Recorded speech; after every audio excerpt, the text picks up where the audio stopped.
Hello and welcome to Bedtime Stories for Grown-Ups by Sleep Cove, the place to come for a great night's sleep. Tonight's video is the classic tale by Edgar Allan Poe called A Descent into the Maelstrom. It's a chilling sea adventure. This version has relaxing music in the background, but if you'd prefer a version without music, please check out the top pinned comment for a link to that video. And let's begin. A Descent into the Maelstrom by Edgar Allan Poe. We had now reached the summit of the loftiest crag. For some minutes the old man seemed too much exhausted to speak. "Not long ago," said he at length, "and I could have guided you on this route as well as the youngest of my sons. But about 3 years past, there happened to me an event such as never happened to a mortal man, or at least such as no man ever survived to tell of, and the 6 hours of deadly terror which I then endured have broken me up body and soul. You suppose me a very old man, but I am not. It took less than a single day to change these hairs from a jetty black to white, to weaken my limbs, and to unstring my nerves, so that I tremble at the least exertion, and I am frightened at a shadow. Do you know, I can scarcely look over this little cliff without getting giddy." The little cliff, upon whose edge he had so carelessly thrown himself down to the rest that the weightier portion of his body hung over it, while he was only kept from falling by the tenure of his elbow on its extreme and slippery edge. This little cliff arose a sheer, unobstructed precipice of black, shining rock, some 15 or 1600 feet from the world of crags beneath us. Nothing would have tempted me to within half a dozen yards of its brink. In truth, so deeply was I excited by the perilous position of my companion that I fell at full length upon the ground, clung to the shrubs around me, and dared not even glance upwards at the sky. While I struggled in vain to divest myself of the idea that the very foundations of the mountain were in danger from the fury of the winds, it was long before I could reason myself into sufficient courage to sit up and look into the distance.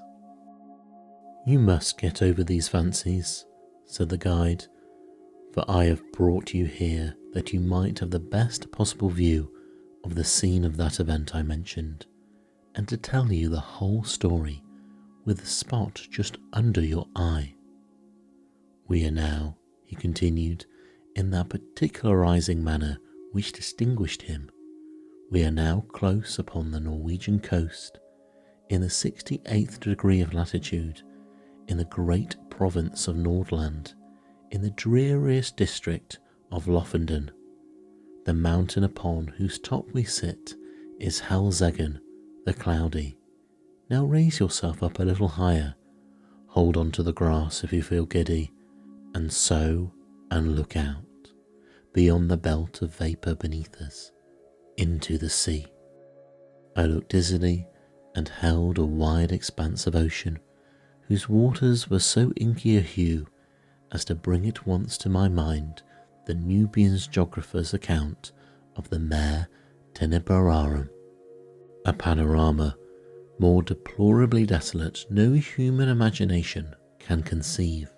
To the right and left, as far as the eye could reach, there lay outstretched like ramparts of the world, lines of horridly black and beetling cliff, whose character of gloom was but the more forcibly illustrated by the surf which reared high upon its white and ghastly crest, howling and shrieking forever.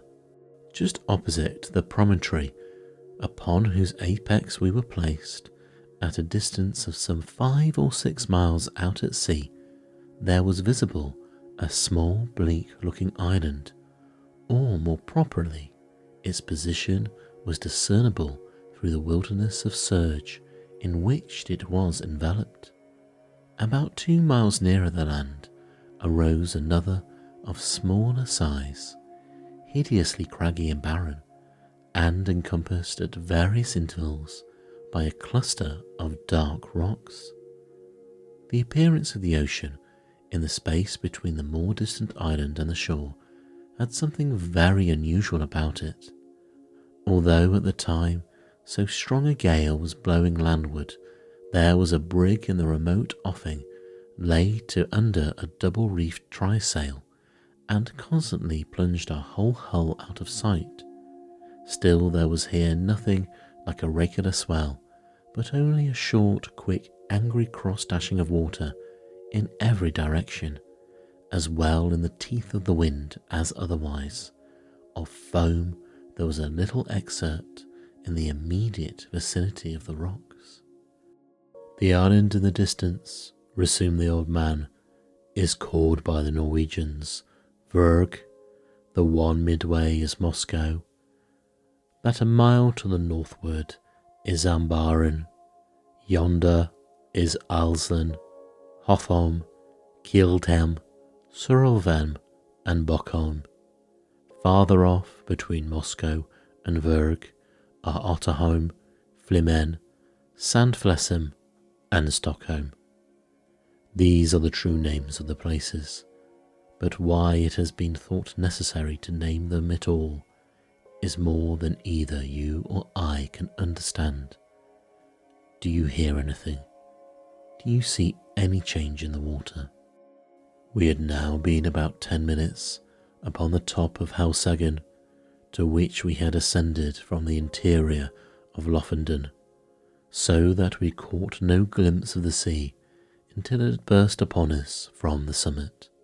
As the old man spoke, I became aware of a loud and gradual increased sound, like the moaning of a vast herd of buffaloes upon an American prairie, and at the same moment I perceived what seamen term the chopping character of the ocean beneath us was rapidly changing into a current which set to the eastward. Even while I gazed, this current acquired a monstrous velocity. Each moment added to its speed, to its headlong impetuosity. In 5 minutes the whole sea, as far as Vurg, was lashed into an ungovernable fury, but it was between Moscow and the coast that the main uproar held its sway. Here the vast bed of the waters, seamed and scarred into 1,000 conflicting channels, burst suddenly into a frenzied convulsion, heaving, boiling, hissing, gyrating in gigantic and innumerable vortices, and all whirling and plunging onto the eastward with a rapidity with which water never elsewhere assumes except in precipitous descents. In a few minutes more there came over the scene another radical alteration.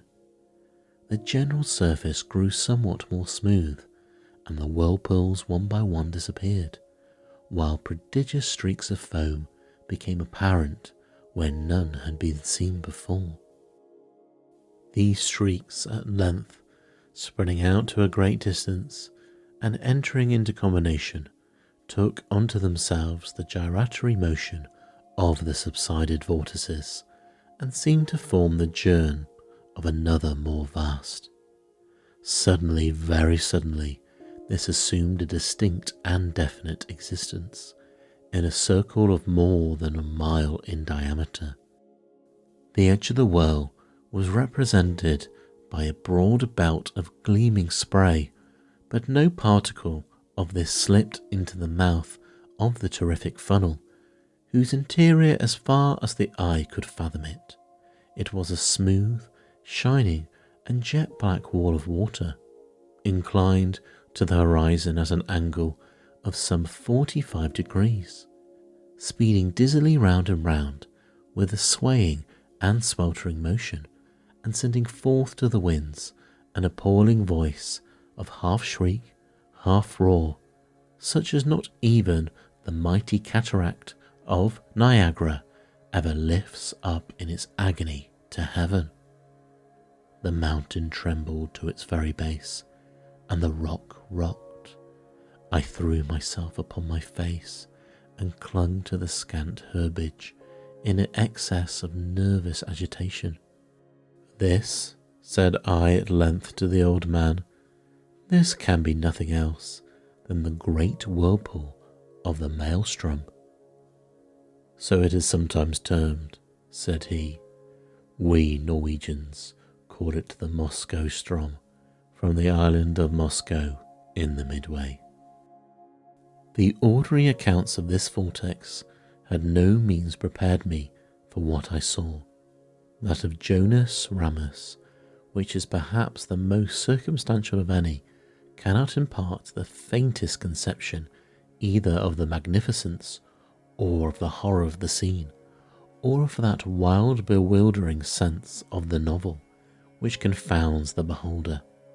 I am not sure from what point of view the writer in question surveyed it, nor at what time, but it could neither have been from the summit of Helseggen nor during a storm. There are some passages of his description, nevertheless, which may be quoted for their details, although their affair is exceedingly feeble in conveying an impression of the spectacle.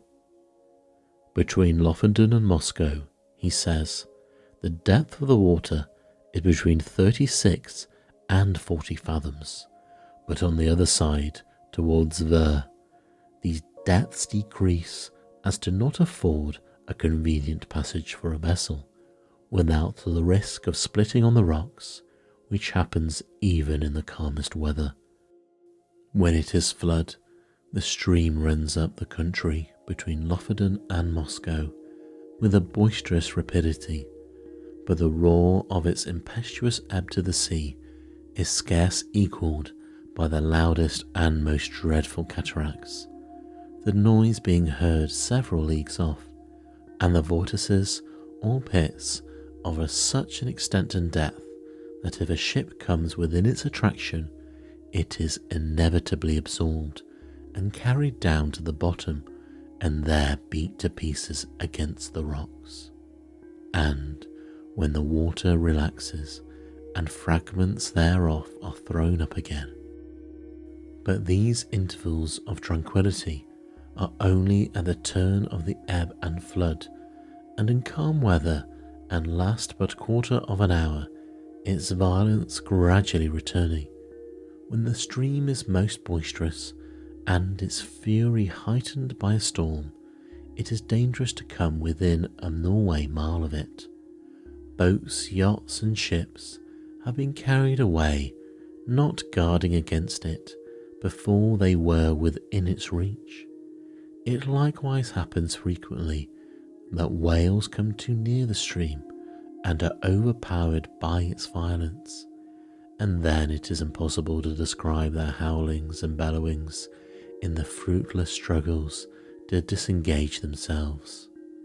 A bear once attempting to swim from Lofoden to Moscow was caught by the stream and borne down, while he roared terribly so as to be heard on shore.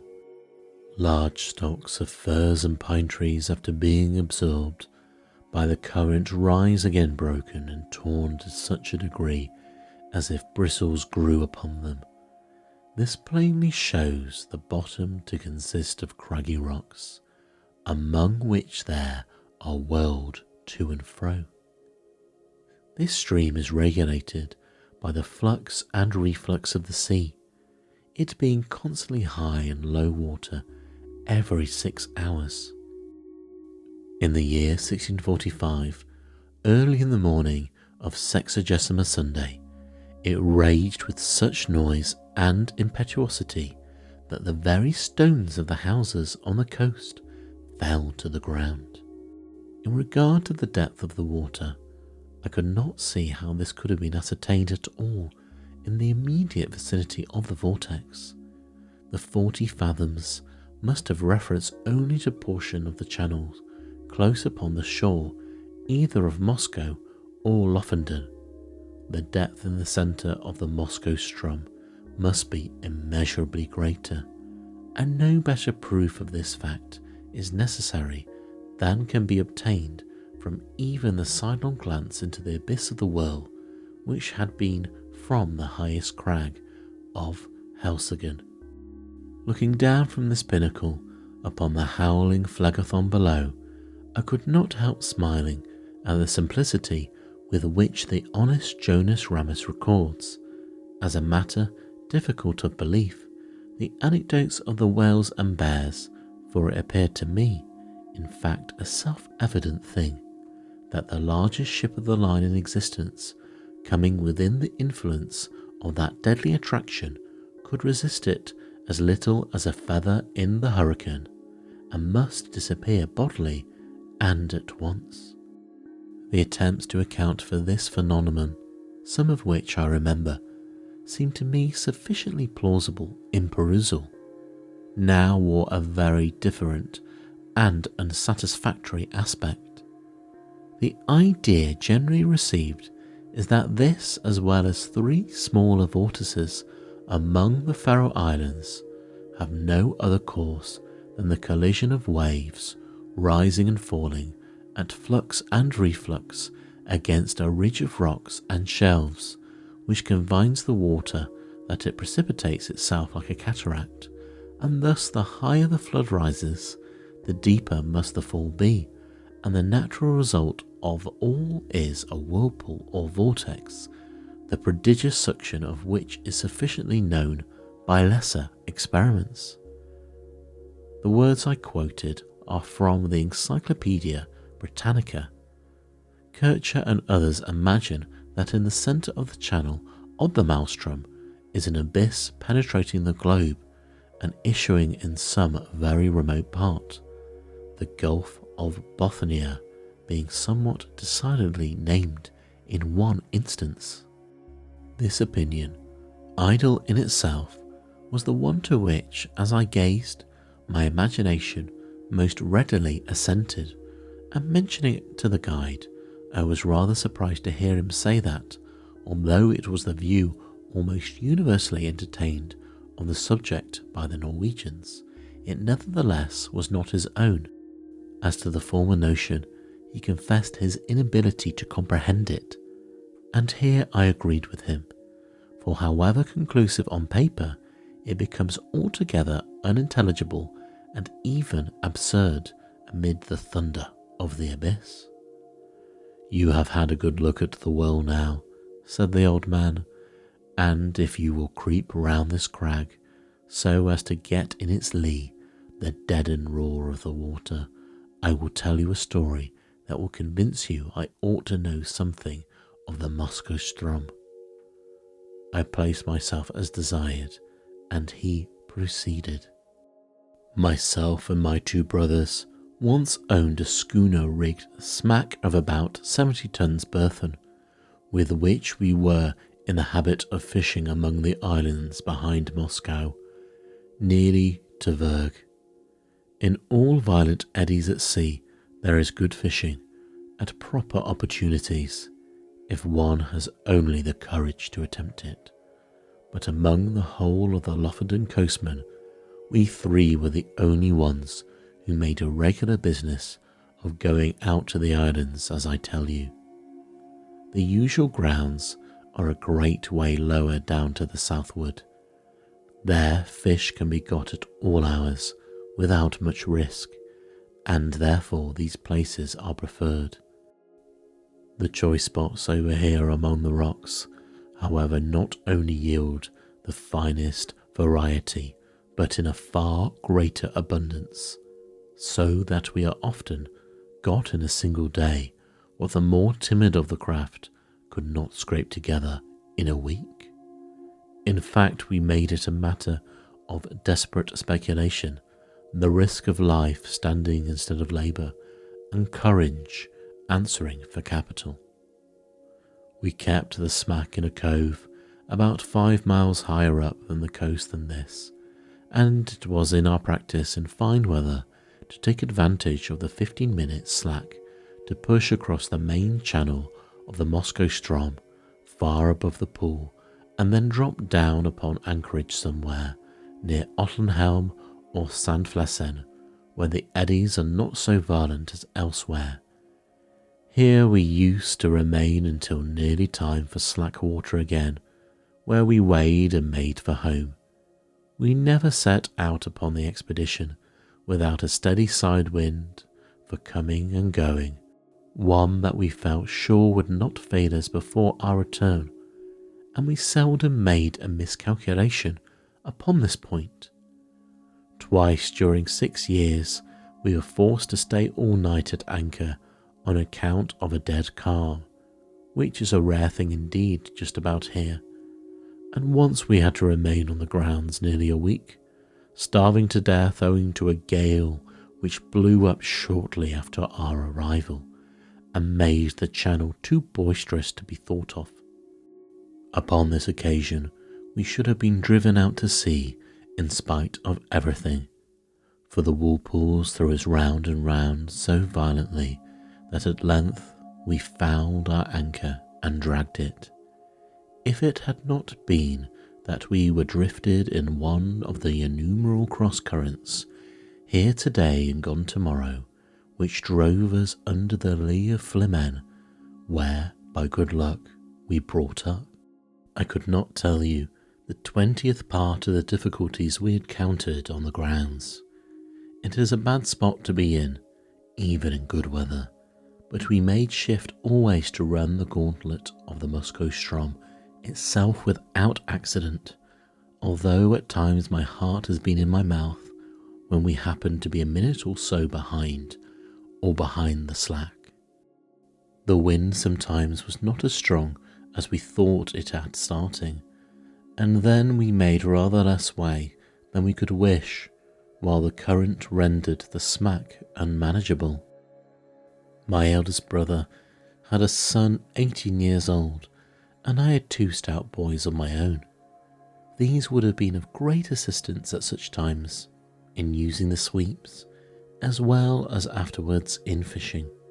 But somehow, although we ran the risk ourselves, we had not the heart to let the young ones get into the danger, for after all is said and done, it was a horrible danger, and that is the truth.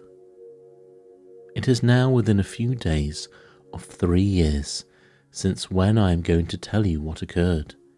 It was on the 10th day of July the 18th, a day which the people of this part of the world will never forget, for it was the day in which blew the terrible hurricane that ever came out of the heavens, and yet all the morning, and indeed until late in the afternoon, there was a gentle and steady breeze from the southwest, while the sun shone brightly, so that the oldest seaman among us could not have foreseen what was to follow. The 3 of us, my brothers and myself, had crossed over to the islands about 2 o'clock, and we had soon nearly loaded the smack with fine fish, which we all remarked were more plenty that day than we had ever known them. It was just 7 by my watch when we weighed and started for home, as to make the worst of the Strom at slack water, which we knew would be at 8. We set out with a fresh wind on our starboard quarter, and for some time spanked along it at a great rate, never dreaming of danger, for indeed we saw not the slightest reason to apprehend it. All at once we were taken aback by a breeze from over Helseggen. This was most unusual, something that had never happened to us before, and I began to feel a little uneasy without exactly knowing why. We put the boat on the wind, but could make no headway at all for the eddies, and I was upon the point of proposing to return to the anchorage, when, looking astern, we saw the whole horizon covered with a singular copper-covered cloud that rose with the most amazing velocity. In the meantime, the breeze that had headed us off fell away, and we were dead becalmed, drifting about in every direction. This state of things, however, did not last long enough, to give us time to think about it. In less than a minute, the storm was upon us. In less than two, the sky was entirely overcast, and with this and the driving spray, it was suddenly so dark that we could not see each other in the smack. Such a hurricane as then blew, it is a folly to even attempt describing it. The oldest seaman in Norway never experienced anything like it. We had let our sails go by the run before it cleverly took us, but at the first puff, both our masts went by the board as if they had been sawed off, the mainmast taking with it my youngest brother, who had lashed himself to it for safety. Our boat was the lightest feather of a thing that ever sat upon water. It had a complete flush deck with only a small hatch near the bow, and this hatch it had always been our custom to batten down when about to cross the Strom, by way of precaution against the chopping seas. But for this circumstance we should have foundered at once, for we lay entirely buried for some moments. How my elder brother escaped destruction I cannot say, for I never had opportunity of ascertaining.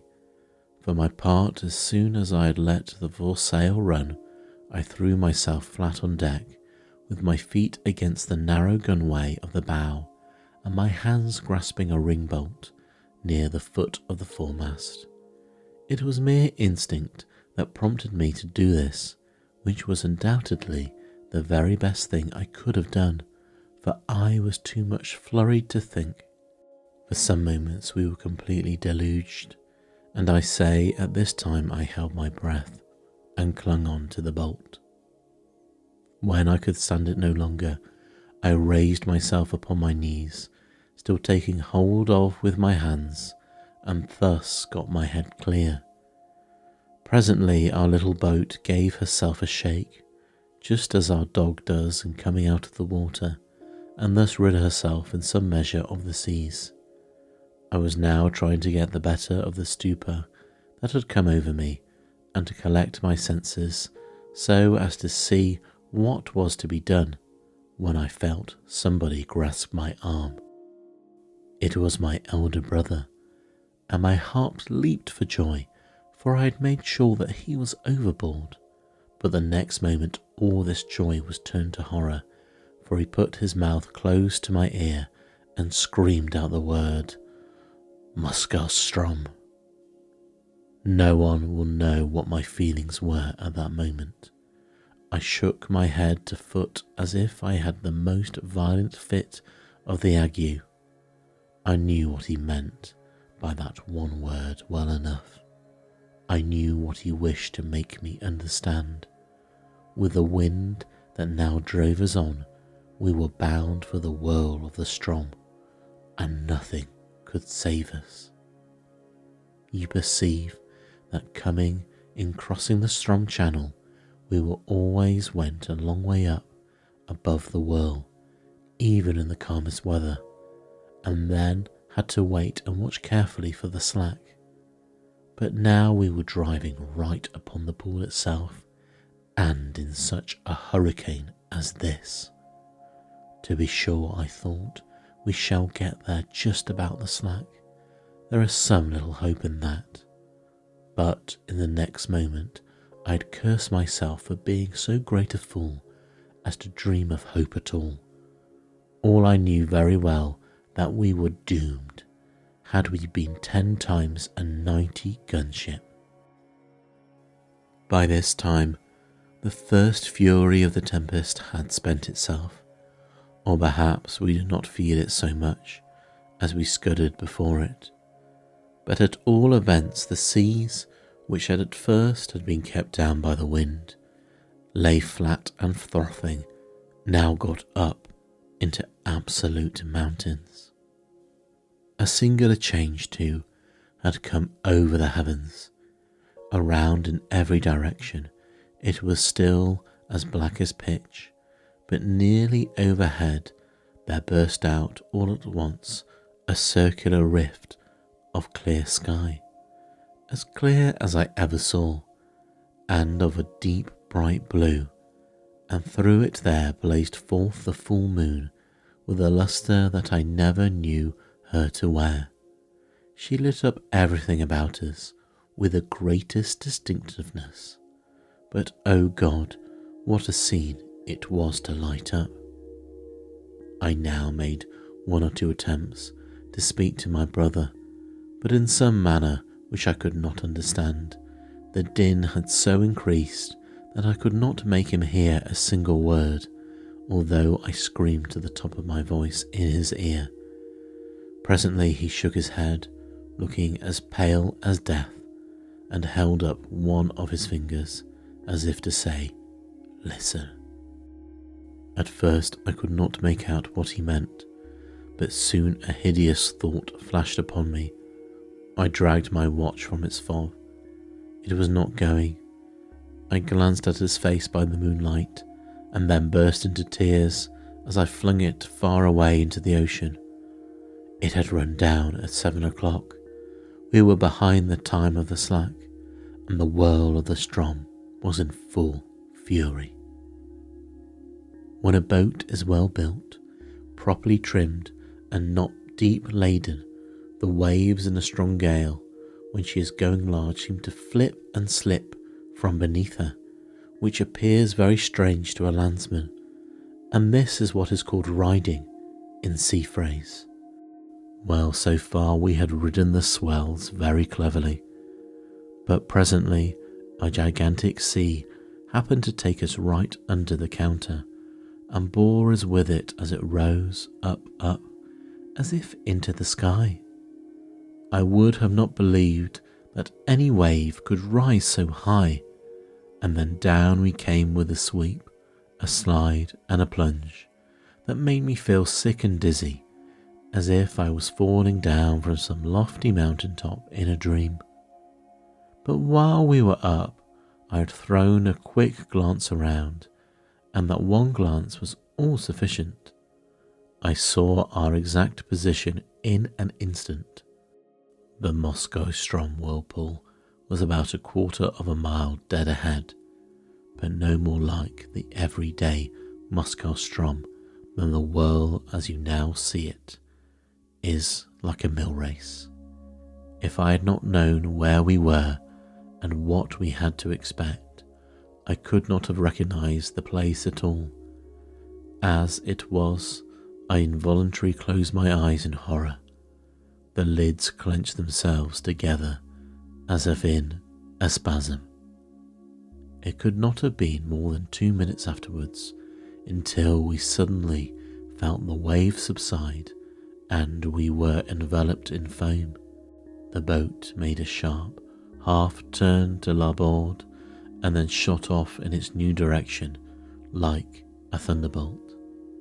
At the same moment, the roaring noise of the water was completely drowned in a kind of shrill shriek, such a sound as you might imagine given out by the waste pipes of many thousand steam vessels, letting off their steam altogether. We were now in the belt of surf that always surrounds the whirl, and I thought of course that another moment would plunge us into the abyss, down which would only see indistinctly on account of the amazing velocity with which we were borne along. The boat did not seem to sink into the water at all, but to skim like an air bubble upon the surface of the surge.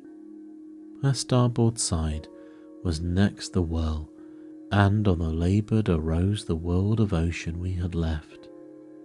It stood like a huge writhing wall between us and the horizon. It may appear strange, but now we were in the very jaws of the gulf. I felt more composed than when we were only approaching it. Having made up my mind to hope no more, I got rid of a great deal of that terror which unmanned me at first. I suppose it was despair that strung my nerves. It may look like boasting, but what I tell you is truth. I began to reflect how magnificent a thing it was to die in such a manner, and how foolish it was in me to think of so paltry a consideration as my own individual life, in view of so wonderful a manifestation of God's power. I do believe that I blushed with shame when this idea crossed my mind. After a little while, I became possessed with the keenest curiosity about the world itself. I positively felt a wish to explore its depths, even at the sacrifice I was going to make, and my principal grief was that I should never be able to tell my old companions on shore about the mysteries I should see. These, no doubt, were singular fancies to occupy a man's mind in such extremity, and I have often thought since that the revolutions of the boat around the pool might have rendered me a little light-headed. There was another circumstance which tended to restore my self-possession, as this was the cessation of the wind, which could not reach us in our present situation, for, as you saw yourself, the belt of surf is considerably lower than the general bed of the ocean, and this latter now towered above us, a high, black, mountainous ridge. If you have never been at sea in a heavy gale, you can form no idea of the confusion of mind occasioned by the wind and spray together.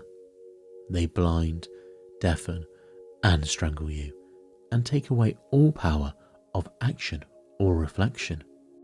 But we are now, in a great measure, rid of these annoyances, just as death-condemned felons in prisons are allowed petty indulgences, forbidden them while their doom is yet uncertain.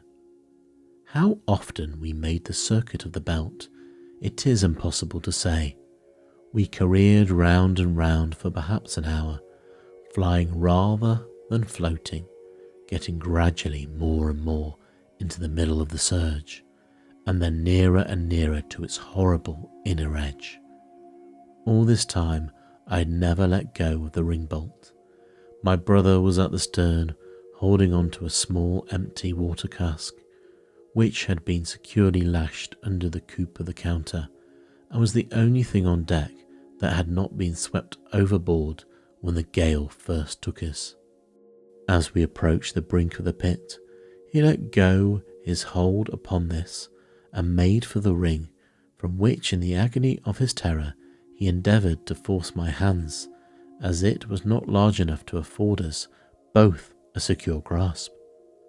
I never felt deeper grief than when I saw him attempt this act, although I knew he was a madman when he did it, a raving maniac through sheer fright. I did not care, however, to contest the point with him. I knew it could make no difference whether either of us held on at all, so I let him have the bolt and went astern the cask. This there was no great difficulty in doing, for the smack flew round steadily enough, and upon an even keel, only swaying to and fro with the immense sweeps and swelters of the whirl. Scarcely had I secured myself in the new position when we gave a wild lurch to starboard and rushed headlong into the abyss. I muttered a hurried prayer to God and thought all was over. As I felt the sickening sweep of the descent, I had instinctively tightened my hold upon the barrel and closed my eyes. For some seconds I dared not open them, while I expected instant destruction and wondered that I was not already in my death struggles with the water. But moment after moment elapsed. I still lived. The sense of falling had ceased, and the motion of the vessel seemed much as if it had been before, while in the belt of the foam, with the exception that she now lay more along. I took courage and looked once again upon the scene. Never shall I forget the sensations of awe, horror, and admiration with which I gazed about me.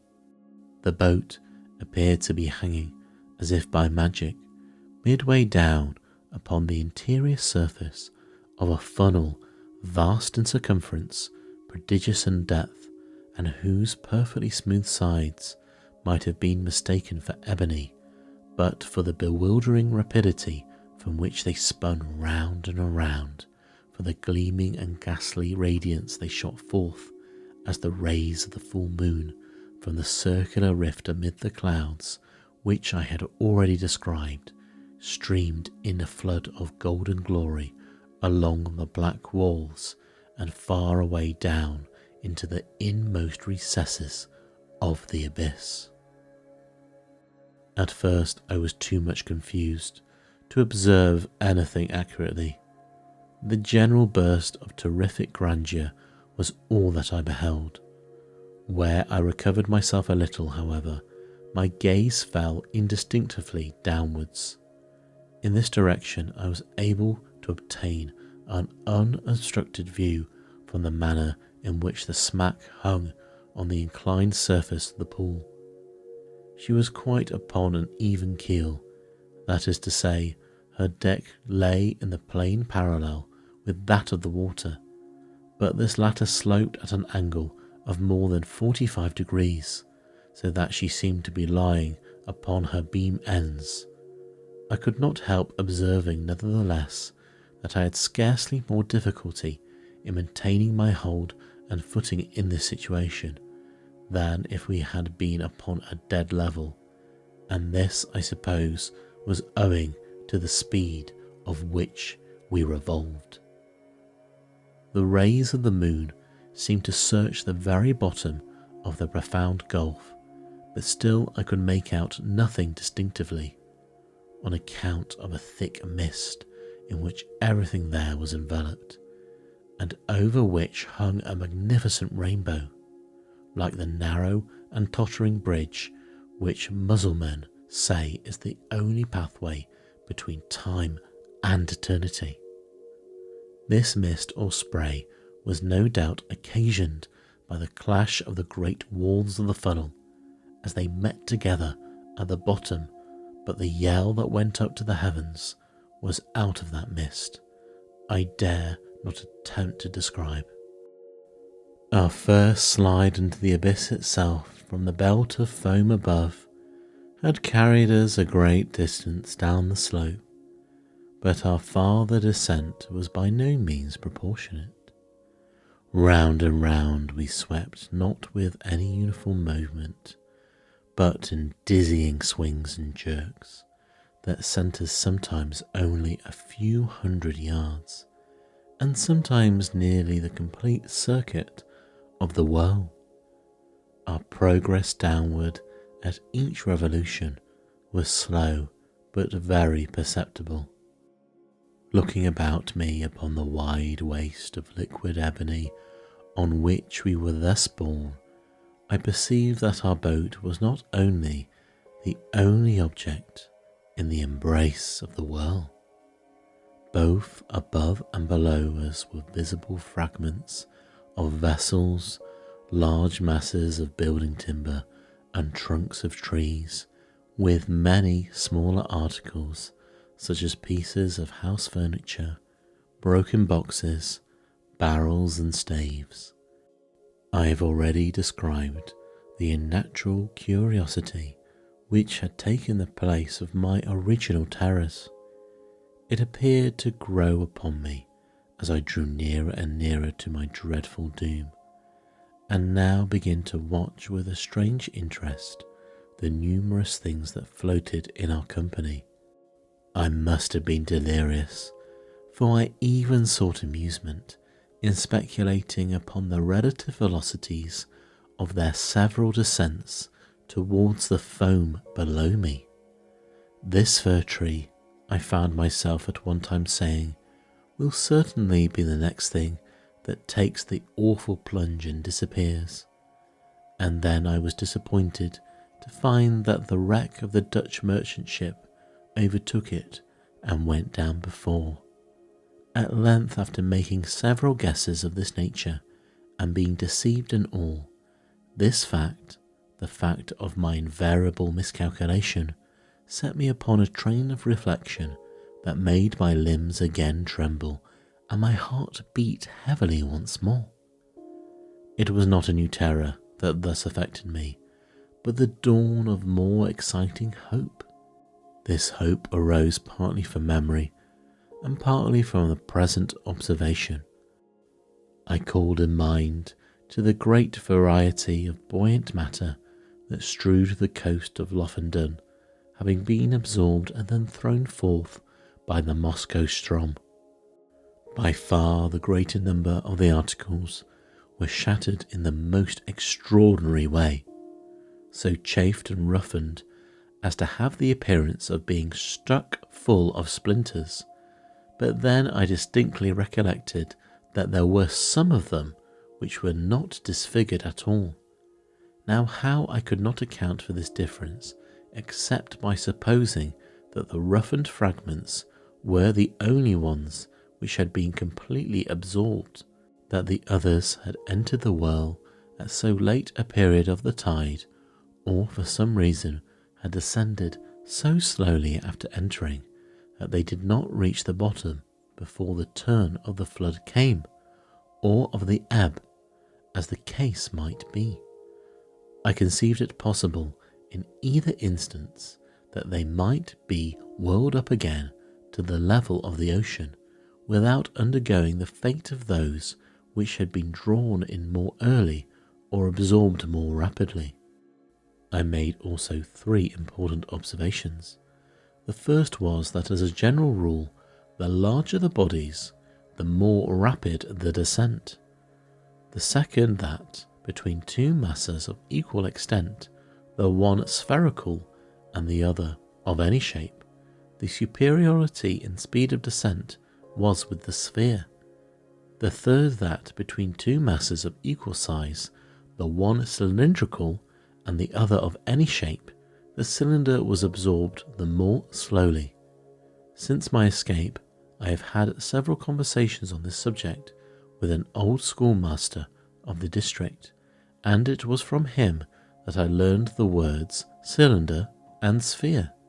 He explained them to me, although I have forgotten the explanation, how what I observed was, in fact, the natural consequence of the forms of the floating fragments, had showed me how it happened that a cylinder swimming in a vortex offered more resistance to its suction and was drawn in with greater difficulty than an equally bulky body of any form whatever. There was one startling circumstance which went a great way in enforcing these observations and rendering me anxious to turn them into account, and this was that at every revolution we passed something like a barrel, or else the yard or mast of a vessel, while many of these things which had been on our level when I first opened my eyes upon the wonders of the whirlpool, we now high up above us had seemed to have moved but a little from their original station. I no longer hesitated what to do. I resolved to lash myself securely to the water cask, upon which I now held, to cut it loose from the counter, and to throw myself with it into the water. I attracted my brother's attentions by signs, pointed to the floating barrels that came near us, and did everything in my power to make him understand what I was about to do. I thought at length that he comprehended my decision, but whether this was the case or not, he shook his head despairingly and refused to move from his station by the ring bolt. It was impossible to reach him. The emergency admitted of no delay, and so with bitter struggle I resigned him to his fate and fastened myself to the cask by means of the lashings which secured it to the counter, and precipitated myself with it into the sea without another moment's hesitation. The result was precisely what I hoped it might be. As it is myself who now tell you this tale, as you see I did escape, and as you are already in possession of the mode in which this escape was effected, and must therefore anticipate all that I have farther to say, I will bring my story quickly to conclusion. It might have been an hour or thereabout after my quitting the smack, when having descended to a vast distance beneath me It made 3 or 4 wild gyrations in rapid succession, and bearing my loved brother with it, plunged headlong at once, forever into the chaos of foam below. The barrel to which I was attached sunk very little farther than half the distance between the bottom of the gulf and the spot at which I leapt aboard, before a great change took place in the character of the whirlpool. The slope of the sides of the vast funnel became momently less and less steep. The gyrations of the whirl grew gradually less and less violent. By degrees the froth and the rainbow disappeared, and the bottom of the gulf seemed slowly to uprise. The sky was clear, the winds had gone down, and the full moon was setting radiantly in the west. And when I found myself on the surface of the ocean, in full view of the shores of Lofoden, and above the spot where the pool of the Maelstrom had been, it was the hour of the slack, but the sea still heaved in mountainous waves from the effects of the hurricane. I was borne violently into the channel of the Strom, and in a few minutes was hurried down the coast into the grounds of the fishermen. A boat picked me up, exhausted from fatigue, and, now that the danger was removed, speechless from the memory of its horror. Those who drew me on board were my old mates and daily companions, but they knew me no more than they would have known a traveller from a spirit land. My hair had been raven black the day before, was as white as you see it now. They say it too, that the whole expression of my countenance had changed. I told them my story, and they did not believe it. I tell it to you now, and I can scarcely expect you to put more faith in it than did the merry fishermen of Lofoden.